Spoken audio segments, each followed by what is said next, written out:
Здравейте, приятели, и добре дошли в подкаста на Реалистимо. Този епизод е адаптиран от видеоверсията на подкаста ни, който можете да гледате в YouTube или на realistimo.com.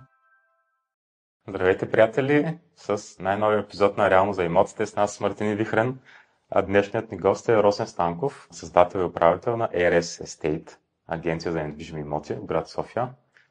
Росен е завършил психология, повече от 10 години работи в бранша и има над 500 реализирани сделки. Здравей, Росене, радваме се да си от нас. Здравейте, момчета, благодаря за поканата и аз се радвам, че съм при вас и съм така с много добро настроение да направим един готин епизод. Така, супер. Да започнем с малко повече за теб. Разкажи в няколко изречения за как ти стигна с това да се занимаваш с имоти, откъде си минал и твоите, как ти използваш знанията от образованието си в правенето на по-добри сделки. Интересно, че като почти всяка подвижна готина кариера не става съвсем умишлено и при мен не беше целенасочена работата с недвижими имоти. По-скоро те бяха инструмент за съфинансиране на образованието ми. Още като студент започнах да работя в агенция, заради възможностите, гъвкавото работно време и все пак добрите приходи. Започнал съм като брокер наеми в една компания, след което смених. Известно време работех друга дейност по заведения, нощни смени, за да мога да съчетавам, да си завърша образованието.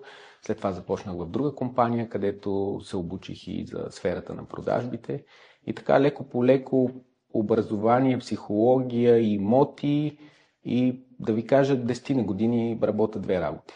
Много интересно, защото психологията и продажбите вървят ръка за ръка и им е много интересно кои са основните техники, които ти успя да мигрираш от образованието си в сферата на влияние на хора и на анализиране на типовите хора и начина им на мислене в продажбите на имоти. Дълга е темата, има и много интересни обучения на Запад. Поне аз искам да разкажа и може би да споделя нещо полезно на зрителите като различната гледна точка.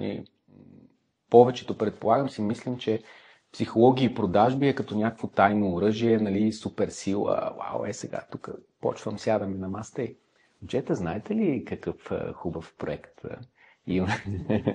Вие сте си купили жилища, ама никога не е излишно още едно. За вас мога да направя много изгодни условия. Допълнително и в кръга на шегата и реално мога да кажа, че аз психологията надграждам също с обучение. Едно от последните. Sample complete. Ready to continue?